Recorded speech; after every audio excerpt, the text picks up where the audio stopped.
Jesus. Oh, Jesus, we honor your name. Jesus. Jesus.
Because of your faithfulness, O Lord, because of your greatness in our life, because of your loving kindness, O Lord, and we are here this wonderful morning saying thank you, Jehovah, for everything you've done unto us, O Lord.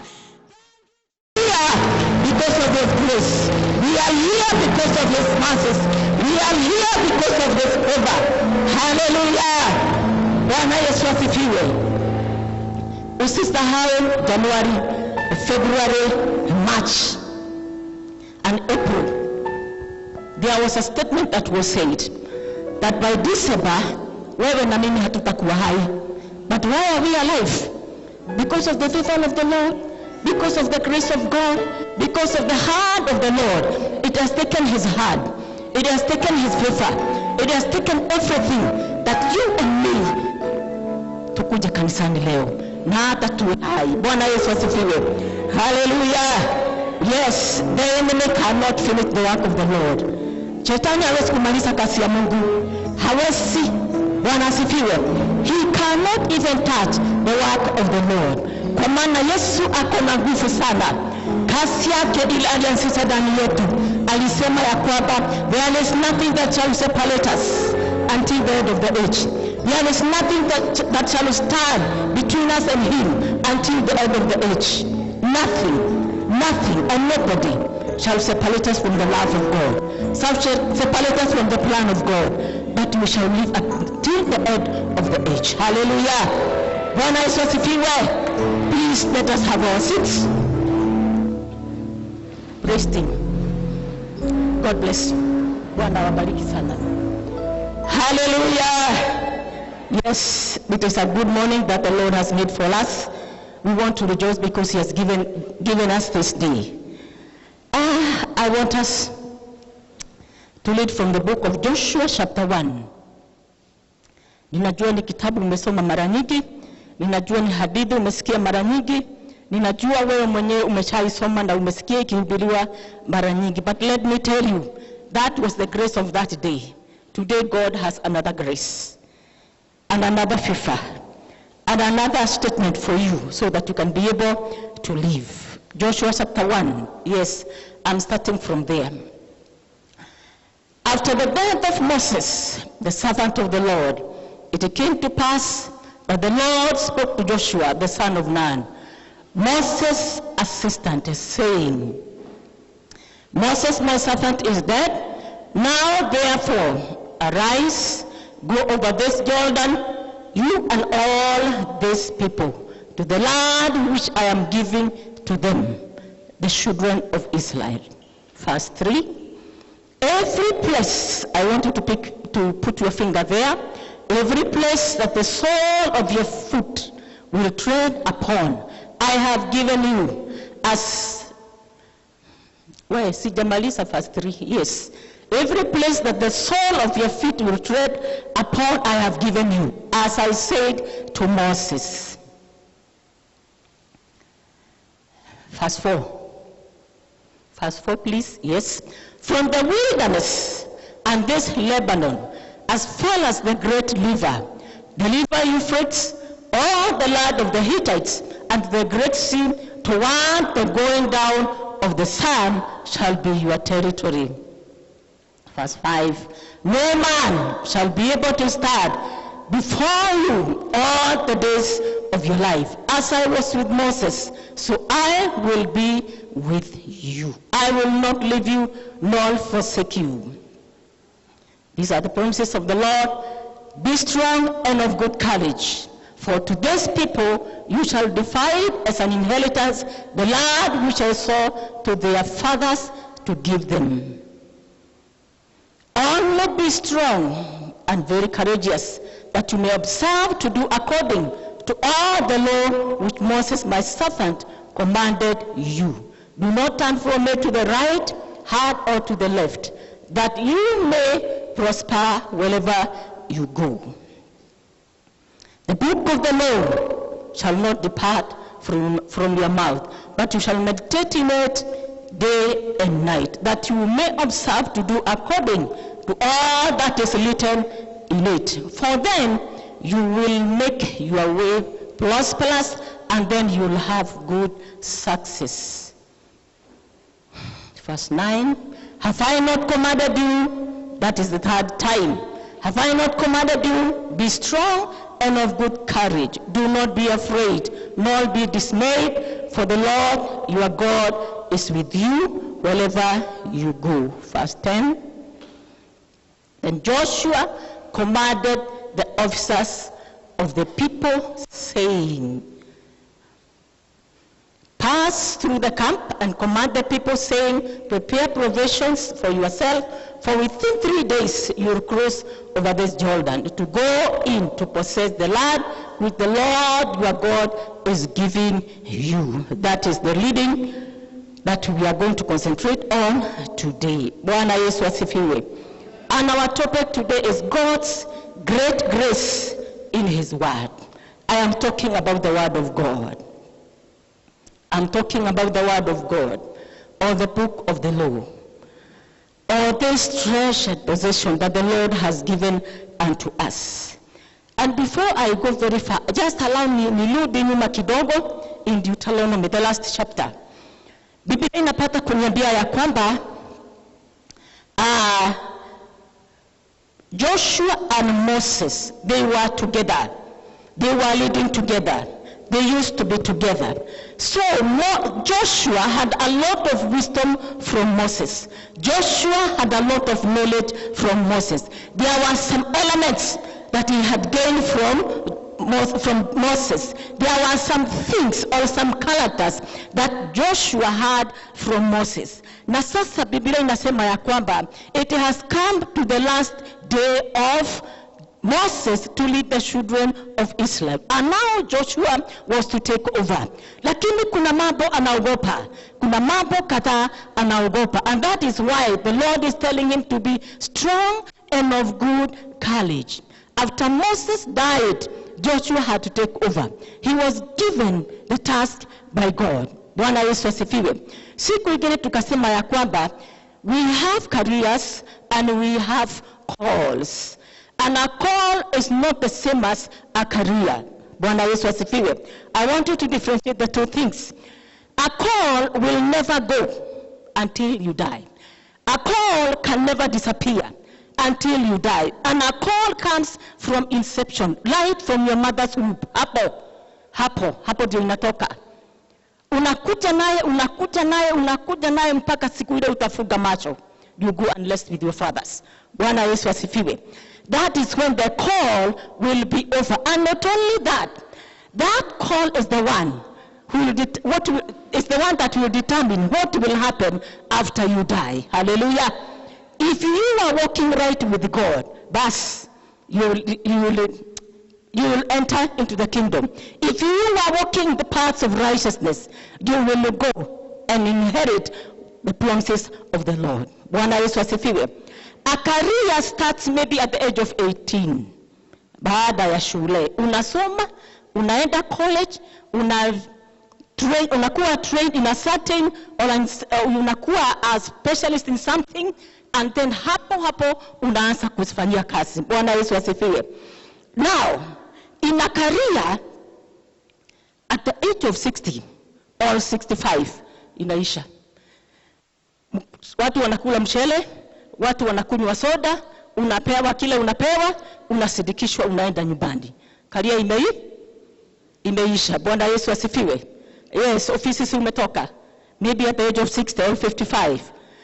Karia imeishia hapo. Hallelujah. But the call of God, it doesn't go. And in careers, tunatafutaga fame, tunatafutaga status, tunatafutaga wealth, pesa mingi, si baya, it is very good. We have this cathedral because of money. Na ni kwa sababu pengine wewe ulipata career mzuri, ukatupatia pesa, tukapata kujenga. Hallelujah. Yes, take it me right. Bwana asifiwe. That is why we have such a house. Hallelujah. But careers huwa zinaisha. But a call will never. Yes. So it is for us to choose today whether we are going to pick the call and the career as well, or we are going to take the career and leave the call, or we are going to take the call and leave the career. It is up to us. God has given us the freedom to choose. Hallelujah. Bwana Yesu asifiwe. Now Moses is dead. Amepata kupumzika. Now the task remains with Joshua. And there are few things that he is fearing. Anaogopa kwa sababu ametembea na Musa na ameona na anajua hawa watu vile wako. Number one, they are people of, ni watu wa kupiga kelele kila wakati, murmuring, grumbling, ni watu stiff-necked people. Bwana Yesu asifiwe. Sasa alikuwa anashangaa, nitamweza aje?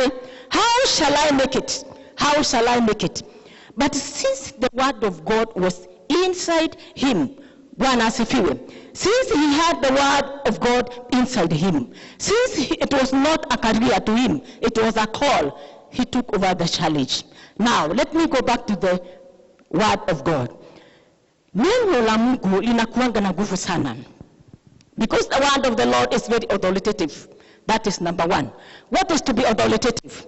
To be authoritative is to say that it is very powerful. The word of the Lord was very powerful on Joshua. Hivi kwamba hangeacha Hangeasha, and that is why he took over the challenge. Na akasema, here I am, Lord, I can do it. The word of the Lord enforces things. The word of the Lord gives us the ability it has the ability to heal. It has the ability to give power. It has the ability to change things or to make things happen in our lives. That is the word of the Lord. Very authoritative. Tukisoma in the book of Genesis, tunapata kuona ya kwamba the world was created out of the word. Bwana Yesu asifiwe. Na Mungu akasema, let there be light. Let there be darkness. Let there be the expanse of the sea. Let there be animals. Let there be, let there be. Akafika mahali akasema, and let us make man in our own image.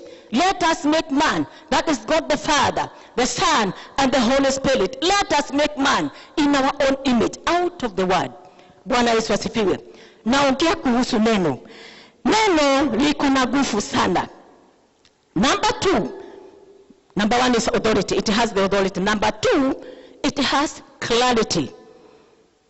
Hallelujah. It has clarity, which means it is clear, it is transparent, and nothing is hidden in the word of the Lord. Hata tunaposoma kwa Biblia, the way it is, that is the way it is. It is transparent. Bwana Yesu asifiwe. There is nothing that is hidden in the word of the Lord. You can understand it. It is very simple. You can understand it. That's why I'm saying it's clarity. Number three, it is a necessity. Why is it a necessity? Jesus came that we may have life and have it in abundance. Jesus was crucified that you and I may have life and have it in abundance. So the word of the Lord is necessary. It is needful in our lives. It is essential in our lives. It is a requirement. Hallelujah. It is a requirement. I don't know where that one is. I don't know. It is a requirement. And that is why Jesus came to save you and to save me, that we may worship him, that we may serve him. And that is why we can see someone like Moses. He was suffering because of the children of God, so that aweze kuwatoa katika utumwa, awapeleke jangwani, awapeleke wakarithi nchi ile, wakamwabudu Mungu. Hallelujah. Na Farao akaambiwa, we are carrying everything with us. We are carrying everything with us. Our animals are going. Our children are going. Even the hooves. Bwana Yesu asifiwe. Pengine karibu waseme hata skins sinaenda kumtukuza Mungu. Bwana Yesu asifiwe.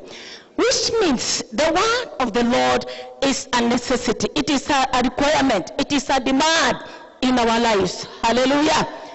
It is a demand or a requirement. Kama vile tunakula chakula, or the basic needs that we have in life. That is food, shelter, and clothing. That is how the word of the Lord is in our lives. Bwana Yesu asifiwe. So if you are eating every day, eat the normal food and eat the word of the Lord. If you are putting on today, put clothes and put the word of the Lord. Hallelujah. If you have a shelter, let the word of the Lord also be a shelter in your life, because it is a demand. It is an urgency that we need it. Hallelujah. Number four, it is a sufficiency. Bwana Yesu asifiwe. It is enough for mankind. It is adequate for you and me. When you read the word of the Lord, when you are sick, you feel a lot of comfort. Bwana Yesu asifiwe.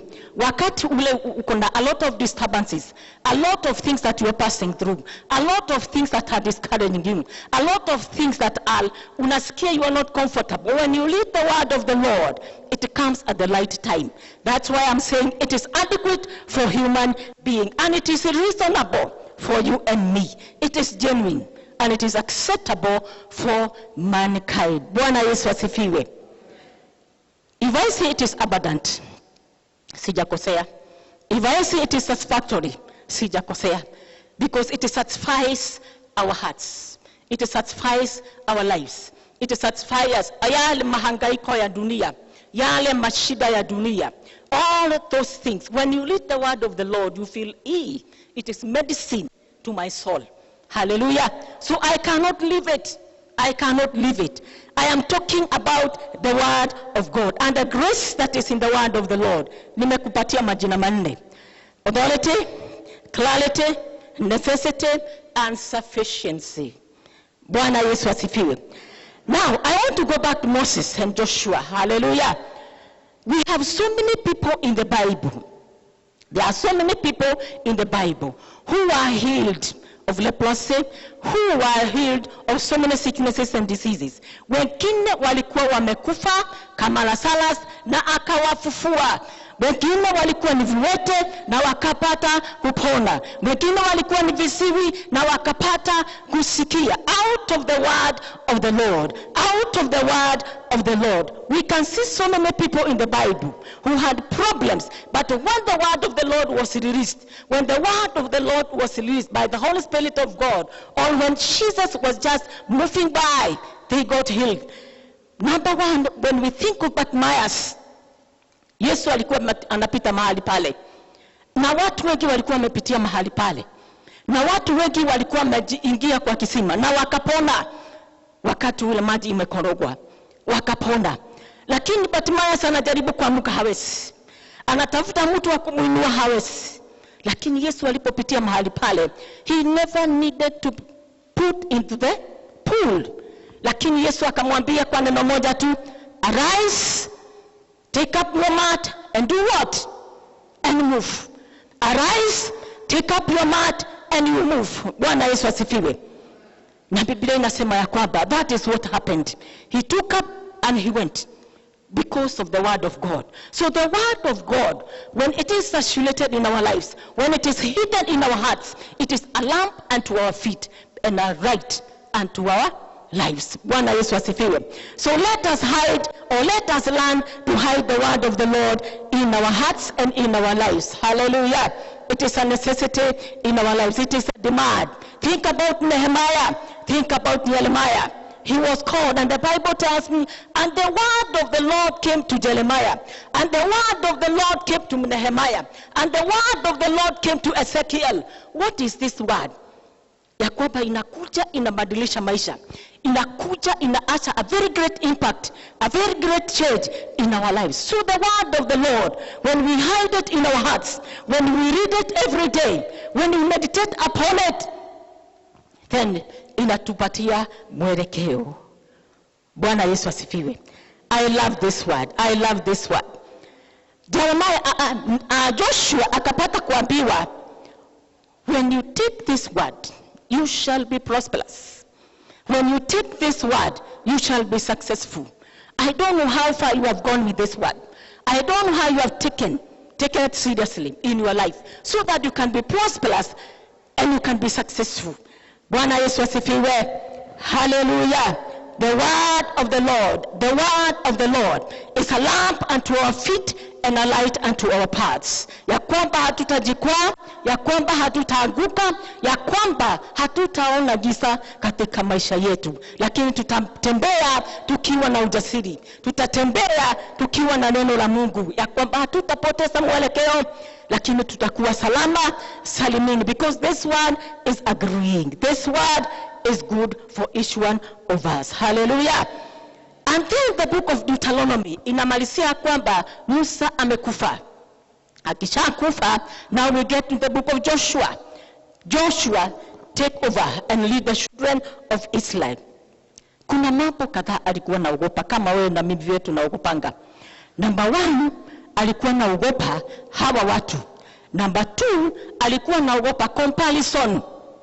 Ya kwamba yale mambo Musa alikuwa akifanya, Joshua hawezi kufikia hiyo kiwango. Joshua hawezi kufikia hiyo kiwango. Ya kwamba wakipiga kelele anaweza kufika mahali na akasirike. Ya kwamba wakikataa kutii anaweza kufika mahali na asikie hapana, is this the right career? Is this the right call? Is this the right call that I accepted? Bwana Yesu asifiwe. Lakini Bwana akamwambia, be strong and of good courage, because you lead these people mpaka mwisho, mpaka wakagawe, mpaka wakapate baraka, mpaka wafike hatima ya maisha yao. Asubuhi hii leo nataka nikwambie, maybe you are passing through so many disturbances, maybe you are passing through trials and troubles, maybe kuna vitu zinakusumbua.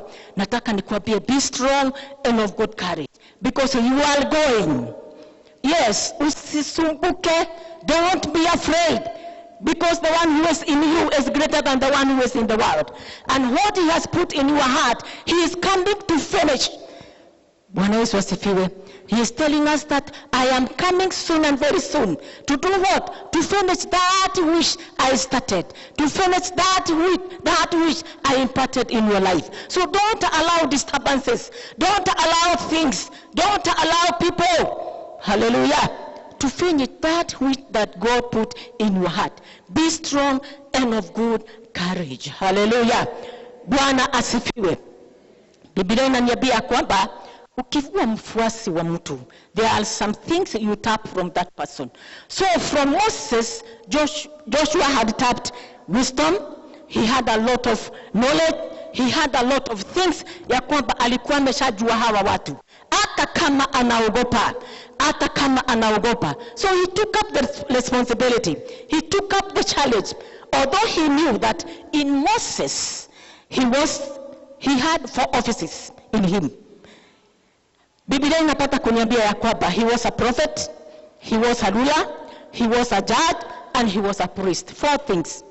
Lakini Joshua anaogopa ya kwamba hawa majamaa naona kama sitaweza, lakini Bwana anamwambia be strong and of good courage. Be strong and of good courage, because I will be with you. Nikwambia siku hii ya leo, be strong and of good courage. Maybe you are wondering what will happen in the new year. I don't know, but heaven knows.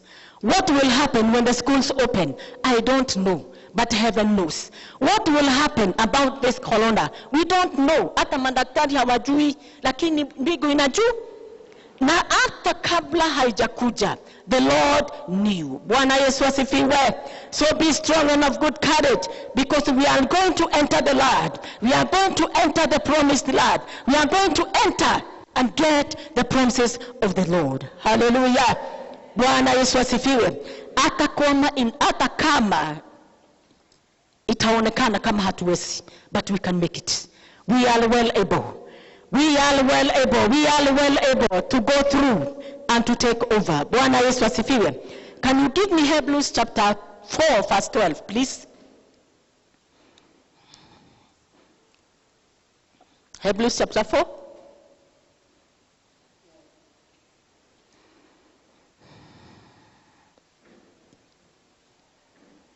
Wow, amepotea.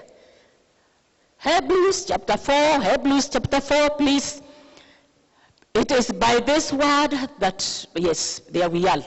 For the word of God is living, shika hapa, and powerful, and sharper than any two-edged sword, piercing, even to the division of soul and spirit, and of joints and marrow, and is a discerner of the thoughts and intents of the heart.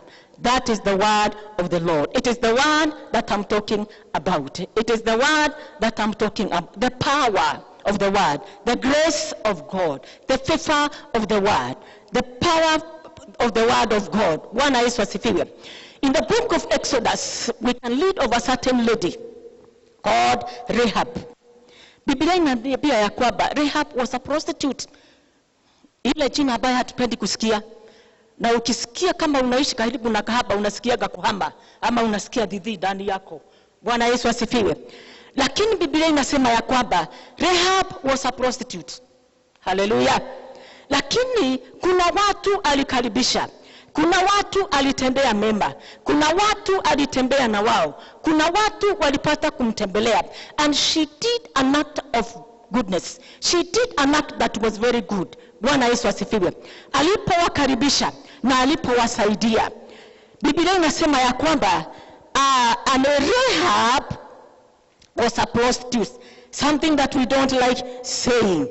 And when you think of a prostitute, and when you think of the family, the brothers, the sisters, the neighbors, unaona huyo mtu maadili yake iko chini sana. Hallelujah. So the word prostitute, we really feared it. Lakini Biblia inaniambia kwamba Rahab was one, but she welcomed spies. And when they came calling, what she was supposed to do, she did it. Na alipowafanyia, kulikuwa na baraka katika ile nyumba. Na Biblia inaendelea na kusema ya kwamba her family was saved. Her family was saved. Watu wao walipata kuokolewa. Na sio hiyo tu, alifika mahali hata akapatikana in the lineage of Jesus Christ. In the lineage of Jesus Christ. What does that mean? It means that she inherited the promises of God. What does that mean? She was a co-heir of the promises of God with Christ Jesus. Bwana Yesu asifiwe. Ya kwamba maraya akaasha umalaya, akaokoka, akatenda matendo mema, akafika mahali hata akaitwa within the lineage of Jesus. Ama akahesabiwa katika nyumba ya Yesu Kristo. Hallelujah. Akafika mahali akasema ya kwamba God is greater than my sin and shame. Bwana Yesu asifiwe. It is because of the word of God that impacted Rahab's life, that impacted her life. Akafika mahali akakana yale yote, akakataa yale yote, akageuka. So when the word of the Lord, this powerful word, comes in the life of a human being, number one, inabadilisha maisha. Ikabadilisha kahaba akawa mwaminio. Ikabadilisha kahaba akawa amehesabiwa katika nyumba ya Yesu Kristo. The word of the Lord changes our status. Bwana Yesu asifiwe. The word of the Lord changes because it has an impact in our lives. Kumbuka kabla haujaokoka. How was your life? How was my life? Hallelujah. Pengine hata some of us walikuwa in the status of Rahab. Lakini wakapata kukataa, wakapata kuokoka, wakakubali neno. Haijalishi uliokoka aje, haijalishi uliokokea wapi, lakini the fact remains that you had the word of the Lord, you got saved, and the word of the Lord changed your status. The word of the Lord changed your name. Bwana Yesu asifiwe. This is what happened to Rahab. You can see a lady from Koinange Street, straight to the house of the Lord, then straight into the promises of God. What a great change. Bwana Yesu asifiwe. Mine is only to tell you that let us arise and take action upon the word of the Lord. Let us arise and take possession through the word of the Lord. Let us arise and let the word of the Lord be saturated in our lives. Let us arise and meditate upon this word. Joshua alipata kuambia, meditate upon this word. Hide this word in your heart. Think about it. Meditate upon it. Let it be in our lives. And when we do that, our status will be shaped. When we do that, our lives will be shaped. Bwana Yesu asifiwe. Because the word of the Lord can restore. The word of the Lord can uplift. The word of the Lord can uphold. The word of the Lord can empower. Hallelujah. Let us learn to hide the word of the Lord in our hearts. Then let me go back in the book of Exodus. There were two nurses. Bwana Yesu asifiwe. Wakati ule Musa alisaliwa, there were two nurses. Na wakaambiwa watembee nyumba kwa nyumba, nyumba kwa nyumba, watembee kila hospitali. Na wakipata mwanaume, mtoto mwanaume, wanafanya nini? Wanaua. Bwana Yesu asifiwe. The boy child. The boy child. Today we are talking of the girl child, but the Bible is talking about the boy child. The boy child, shida zake hazijaanza sahi, zilianza kitambo. Hallelujah. Yes, the nurses were told, when these women come to deliver, make sure if it is a boy, you kill. But if it is a girl, umwashi. But there were two nurses, full of the Holy Spirit, full of the gospel, full of the word of God. There were two nurses, exceptional. Bwana Yesu asifiwe. Na wakasema sisi hatuwezi kufanya hivyo. They defied the order of the king. They refused to do what the king had ordered them. Because of what? They had the word of the Lord in them. Bwana Yesu asifiwe. They were risking their lives. They were risking their lives. Because wangefutwa kazi lakini wakasema hapana, hatuwezi kufanya hivyo because the word of the Lord is in us. The word of the Lord says that we should not kill. So we are not going to kill. Mfalme hatutaua. Mfalme hatutaua hata kama order imetoka Paris. We are not going to kill. Why? Because these two nurses, they had the word of the Lord. Bwana Yesu asifiwe. How I pray that even during this Christmas, the word of the Lord will be saturated in our lives. We shall learn and we shall lean on the word of the Lord. Ya kwamba hata kama tuna observe the protocols of health, hata neno la Mungu tutafanya nini? We are going to observe it. We observe the MOH protocols and also the word of the Lord. Bwana Yesu asifiwe. Hallelujah. Yes, it is good to observe all that.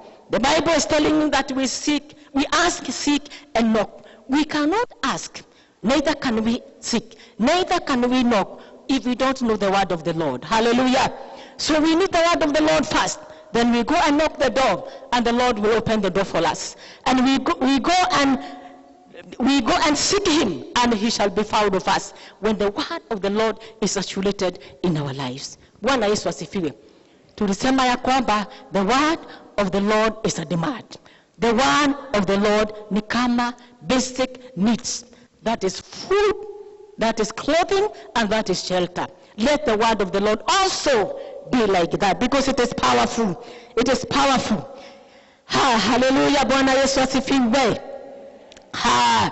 The woman who had an incurable disease. Yesu akapita mahali pale. Na aliposikia Yesu anapita, na yeye akajua leo ni siku yangu. Leo ni siku yangu. Na ninajua hakwenda mahali pale bila kusikia neno la Mungu. She heard the word of the Lord. And that is why the Bible says that she touched the hem of the garment of Jesus. Na akapata kufanya nini? Kupona. Hakupona tu hivi hivi. I can see a lot of words in her. I can see a lot of faith in her. I can see a lot of courage in her life from the word of the Lord. Akajua ya kwamba wewe ndio uko na uponyaji wangu. Wewe ndio mwenye kuponya. So if I get hold of you, I will be healed. The word. The word. Bwana Yesu asifiwe. The word. The word of God. Joshua akajua ya kwamba no one will stand against you. No one will stand against you. It is a lifetime promise. Ama ni kitu inaendelea kila siku. Ni kitu inaendelea kila siku. Na mimi nataka nikuambie, be strong and of good courage. Kwa sababu there is nothing and there is nobody, come what may, that will stand against you. There is no obstacle, there is no mountain that you shall not cross because you have the word of the Lord. Bwana Yesu asifiwe. When the word of the Lord is saturated in our lives, when the word of the Lord have a place in our lives, we shall make it in our lives. Hallelujah. Bwana Yesu asifiwe. Joshua, the Bible is telling me that he was to experience victory in all his battles. Na mimi nataka nikwambie, you are going to experience victory in all your battles. When the word of the Lord is saturated in you, because I shall be with you, and no one will stand before you. It is a lifetime promise. So walk with that, and you shall be saved. Walk with that, and you'll be strong. Walk with that, and the Lord will deliver you. Haijalishi uko wapi, haijalishi ni nini. But when you have the word of the Lord in you, when the word of the Lord, you lean on it, it gives you power. Bwana Yesu asifiwe. As I was with Moses, I will be with you. Moses is now dead, but God is not dead. Can you see the difference? Yes. Moses ameshakufa, ni sawa. Na Joshua is taking over. Lakini anaambiwa ya kwamba hata kama Musa amekufa, yule Mungu Musa alikuwa naye ni huyu ako hapa. Bwana Yesu asifiwe. So do not be afraid. Do not be intimidated. Don't fear, but be strong and of good courage. Because as I was with him, so also I will be with you. Na mimi nataka nikuambie, the Lord who was there is here, and he will be there. He will never leave us nor forsake us. Only lean on the promises of God. Only embrace the promises of God. Only embrace the goodness and the word of the Lord, because there is restoration in the word of God. Hallelujah. Bwana Yesu asifiwe. And I can see so many people in the Bible. Na ninajua hata wewe unawajua wengi sana. Wale walishika neno na wakapata kubadilika. Wale walishika neno na wakapata kubarikiwa. Wale walishika neno na maisha yao yakapanuka kama yako na kama yangu. Before we got saved, maybe we can say that this far it is because of the word of the Lord. This far it is because of I taking the word of the Lord the way it is. That is why I can be able to start. That is why I am the way I am. That is why I can sing a song today and I can give a testimony of the goodness of the Lord, of the great miracles, of the great signs that I have seen in my life. So many people can give a testimony. Bwana Yesu asifiwe.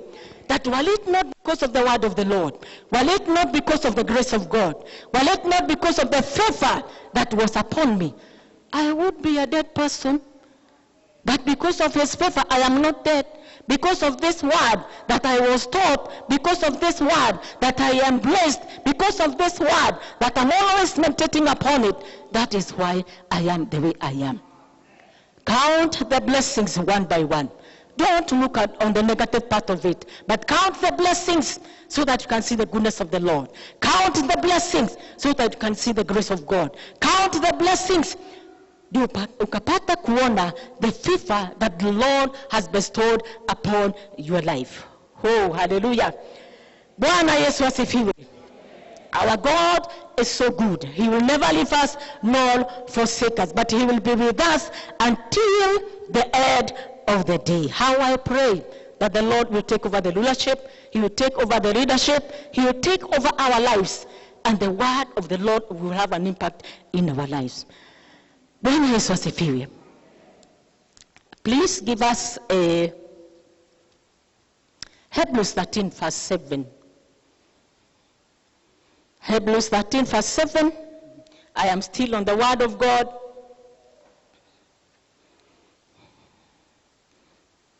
Yeah, there we are. Remember those who rule over you, who have spoken the word of God to you, whose faith follow, considering the outcome of their conduct. Can you give me, yes, the other one, no. NIV, please. NIV.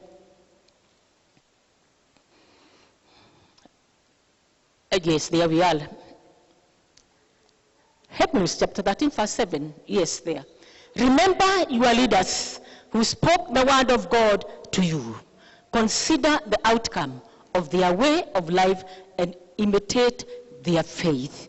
Bwana asifiwe. Consider those who gave you the word of the Lord. Consider those who taught you. Consider them. Na ile kasi walifanya ndani yako. Na ile kasi ilifanyika ndani yako. That faith that they impacted in your life, that power that they impacted in your life, that good thing that they impacted in their life. Kasi hiyo yote isije ikawa ni ya bure. Kasi hiyo yote isije ikawa ni ya kupotea. Lakini iwe ni kasi ya imani, ya kwamba utasonga naye mpaka mwisho, ya kwamba utaendelea naye mpaka mwisho, utaendelea naye mpaka mwisho wa dahari. Because this is what the Lord has called us for. This is what the Lord has put in our lives. This is the impact that the Lord has put in our lives. Bwana Yesu asifiwe. Can I have 1 Peter 1:23? 1 Peter, please. 1 Peter, please. 1 Peter chapter 1, verse 23. The word of the Lord, the word of the Lord, the word of the Lord. Yes, there we are. For you have been born again, not of perishable seed, but of imperishable, through the living and enduring word of God. Hallelujah.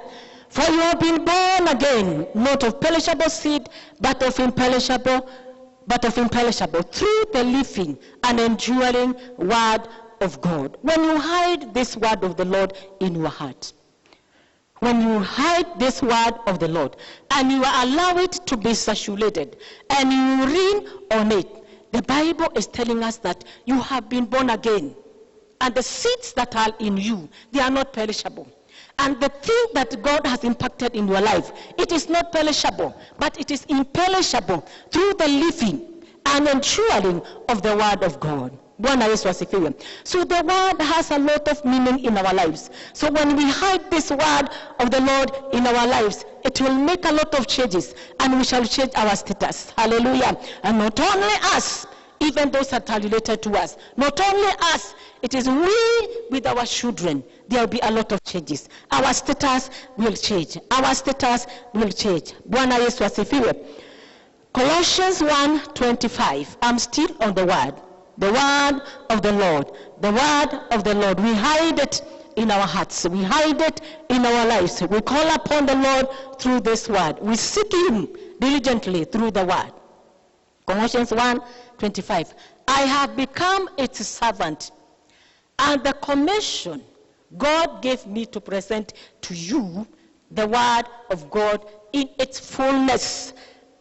Huyu ni Paulo alikuwa anasema ya kwamba amekuwa mtumishi. I have become a servant of this word, and I want to continue being a servant of this word, and I want to do the work of a servanthood through this word that he has given unto me until I see its fullness, until I see the end of this word, until I see that the whole thing has been accomplished in our lives. Bwana Yesu asifiwe. Nami nataka nikwambie, be a servant through the word of the Lord. Be a servant. Present it to people. Present it to people. Let people know about God. And you cannot, hawawezi kujua kama we haujajua. Bwana Yesu asifiwe. So be a servant, let it be saturated, think about it, meditate upon it, because it is a lifetime promise. And when we do that, signs and wonders will follow us. Miraculous signs and wonders will follow us all the days of our lives. How I pray that we shall meditate upon this word of God, so that we can be prosperous, so that we can be successful, so that we can change our status, so that the impact of the Lord can be witnessed by many in our lives. Bwana Yesu asifiwe. Only be strong and of good courage. Only be strong and of good courage. Hide the word of the Lord in your heart. Let it be saturated in our lives, because it is going to restore the disturbance. It is going to restore the things that we see in our lives. The word of the Lord, it is medicine to our souls. Bwana asifiwe. Can we see Luke 11, verse 28? Luke chapter 11, verse 28. The word of the Lord, the decrees of the Lord, the statutes of the Lord. Luke chapter 11, verse 28. He replied, blessed rather are those who hear the word of God and obey it. Blessed are those who hear the word of God and obey it. It is my prayer that when we hear the word of the Lord, and not only from people, but that still small soft voice that is always talking to us, that is always directing us, he's also talking through the word. When we hear it, we treasure it, and we obey it, we shall be a blessed nation. Bwana Yesu asifiwe. Hallelujah. The word of the Lord, the word of the Lord, the word of the Lord. It has shaped so many people within the Bible. If I go back to Luke chapter 7, there was a certain lady. I'm only talking about the word of the Lord and the impact that it has in our lives. I'm only talking about the goodness of the Lord, the grace that is found in the word of the Lord. Luke chapter 7, there is a lady there. Na Biblia inaniambia ya kwamba she was also a prostitute. She was also a prostitute. Na akiwa kwao, akasikia kuna mkutano mahali fulani. Na mkutano hii, it was for the religious people. Religious people hawanaga time na wale hawajaokoka, because they are saved, and they are more than saved. Bwana asifiwe. Ninajua wewe na mimi we are not religious, lakini sisi tumeokoka na tumetoka kwa dini. Hallelujah. Sisi sio watu wa dini, tumepita hiyo. Hallelujah. Na akapata kuingia kwa hii mkutano. And whenever I read this story, I see a lady who is full of the word of God. I see a lady whom the word of the Lord has made a lot of impact in her life. A lady whose life has been restored. Na wakati ule Yesu alikuwa na mkutano mahali pale na wanafunzi wake, mama akaingia tu, naona akifika kwa mlango, akaingia akaangalia, there is no other lady, hakuna mama mwingine kule, lakini akaamua hata kama hakuna, I will get in. Na ukiona mtu akiingia mahali kama hapo, that is Jesus in the house, and those are the disciples. Naona mtu ambaye the status has been changed. Naona mtu ambaye neno la Mungu limembadilisha. Neno la Mungu limemtoa mahali alikuwa na akapata encouragement ya kwamba she can get anywhere. Bwana asifiwe. And she got into the house full of religious men, and Jesus was there. And when she got in, hakukaa pale nyuma, alijikakamua na akakuja hapa mbele. Na Biblia inasema ya kwamba alishukua nywele yake na mafuta na nini, akaanza kuosha miguu ya Yesu. Everybody was surprised in the house. Na wakashindwa, sasa Yesu na huyu kahaba, sasa Yesu na huyu kahaba wako related namna gani? But there is one thing that they forgot, that Jesus came for the sick. Jesus came for the sinners. Jesus came that you and I may have life and have it in abundance. Haijalishi tulikuwa namna gani, haijalishi tulikuwa tuko namna gani, our status, but he came to change us. He came to give us a new name. He came to change our status. Bwana Yesu asifiwe. And I can see a little getting in this house so that her status can be changed. Hallelujah. Na akapata kuingia, hakuogopa wanaume. Alisema no problem, nyinyi kaeni hapo tu. But there is something that is in me. There is something that is bubbling in me. There is some conception. Kuna kitu ama kuna miba ya kitu fulani nimepata. So can you allow me, you people, so that I can express it in this house? Bwana Yesu asifiwe. Akakuja na akaosha miguu ya Yesu na nywele. Everybody was surprised in the house. Hallelujah.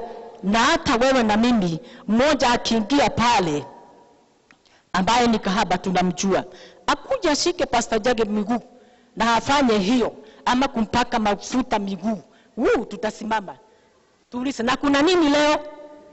Bwana Yesu asifiwe. Tunamjua vizuri sana, ametoka kwa Inage Street. Tunamjua vizuri sana, ako hapa Ruiru, the best prostitute that we know. Aigie tu na mafuta na apake Pastor Jage miguu. Jesus help us. Ninajua hata sasa watamruhusu apite pale, watamwambia kaa chini kwanza. But she is coming for that job because in her there is something that is bubbling. In her there is something that is coming up.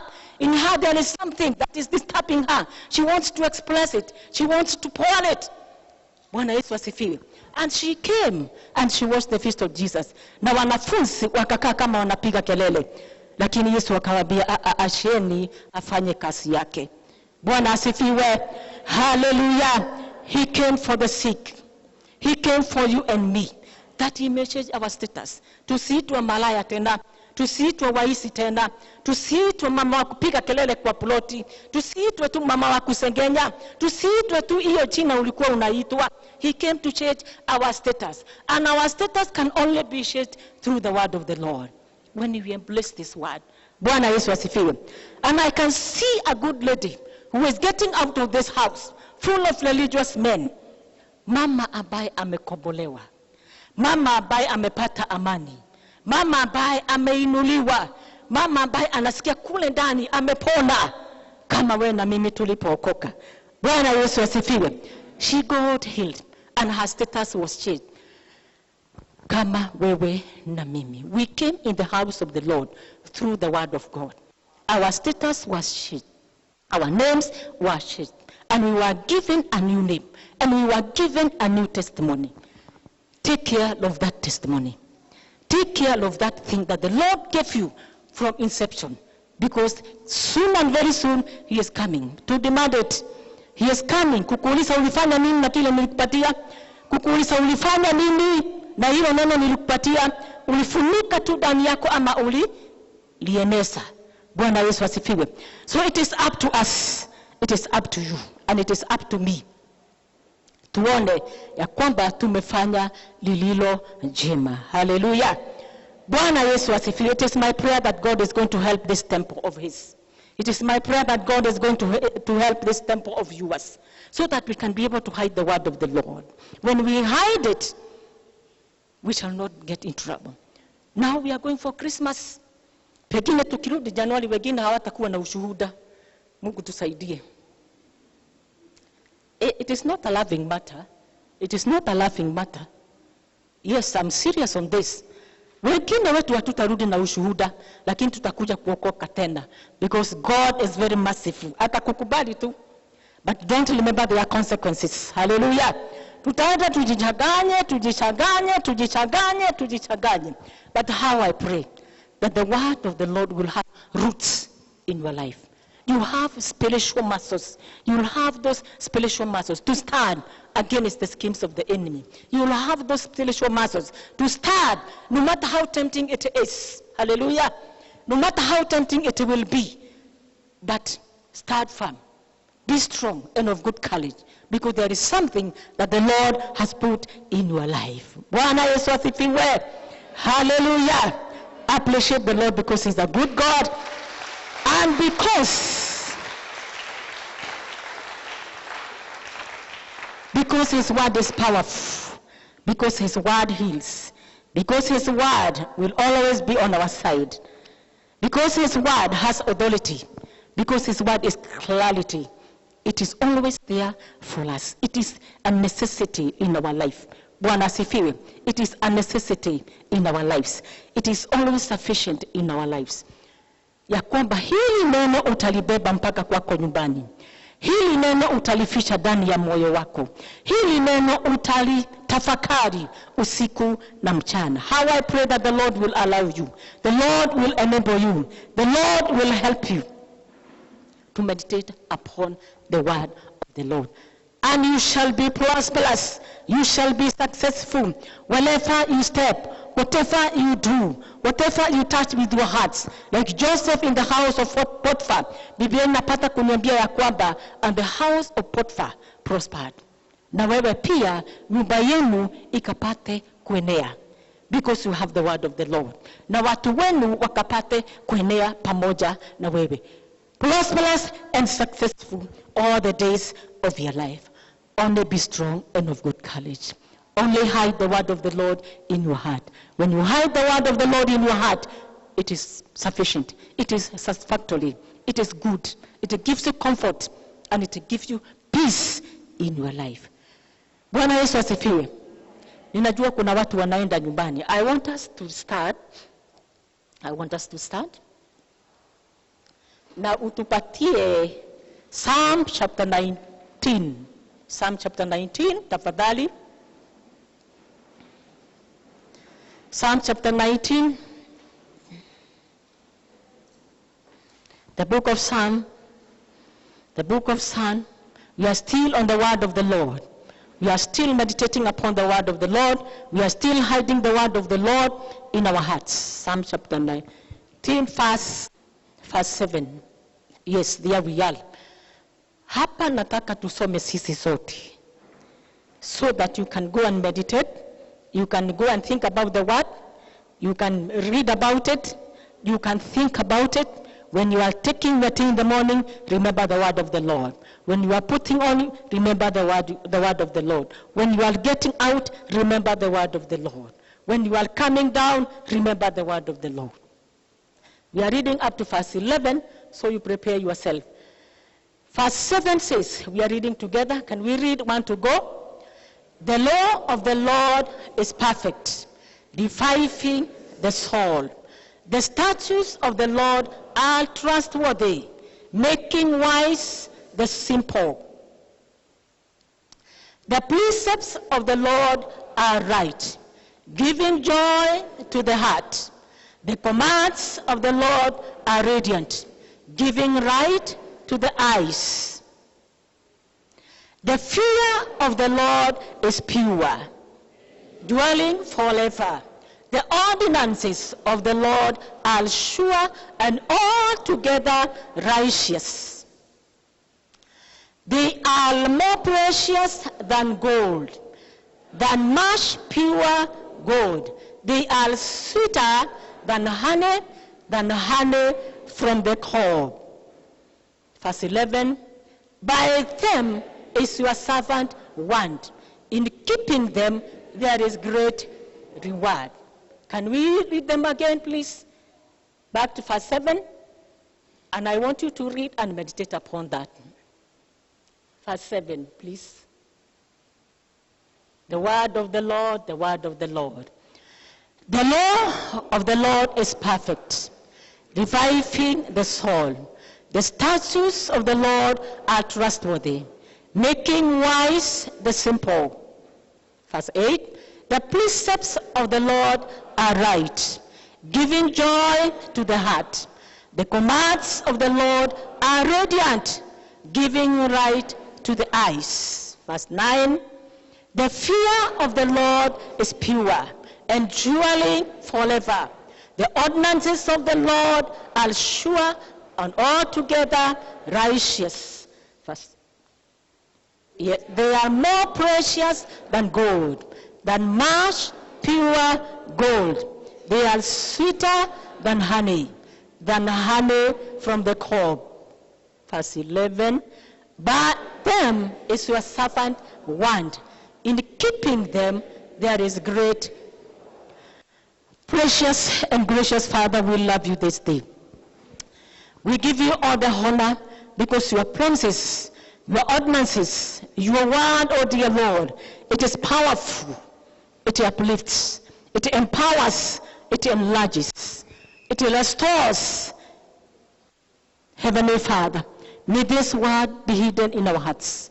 Help us to meditate upon your word. Help us to meditate upon your word, dear Lord. Help us to meditate upon your word. Please go before God and tell him to help you to hide this word. Oh, we love you, Jesus. We love you, Jesus. We love you, Jesus. We honor your name, O Heavenly Father. We give you all the glory, O God. We give you all the glory, O Heavenly Father. We thank you for your word, O Heavenly Father. May this word dwell in us, O Heavenly Father. May this word have roots in our lives, O God. May this word be saturated in our lives, dear Lord. May this word help us to meditate upon it day and night, oh God. Help us to meditate upon it day and night, oh God. May it have an impact in our lives, oh God. May it change our status, oh Heavenly Father. May it change our lives, oh Heavenly Father. As it has changed so many people, oh God. As it has changed so many people in the Bible. Our Heavenly Father, we call upon you. We call upon your name, oh dear Lord. We call upon your name, oh Heavenly Father. May your goodness be full upon us, oh God. May your favor be full upon us, dear Lord. Help us to hide this word, oh God. Help us to hide this word, oh dear Lord. Help us, oh dear Lord. Give us a new soul, our Heavenly Father, a new testimony, King of our glory, a new power, Heavenly Father, a new uplifting, Heavenly Father. Through this word, oh dear Lord, through this word, oh Heavenly Father, through this word, Almighty Jesus, increase our lives, oh Heavenly Father, increase in our lives, oh Heavenly Father, put a new soul, a new home in our lives, oh dear Lord, that we may sing of thee, O God, that we may sing about thee, O dear Lord, that we may sing about you, O God. Give us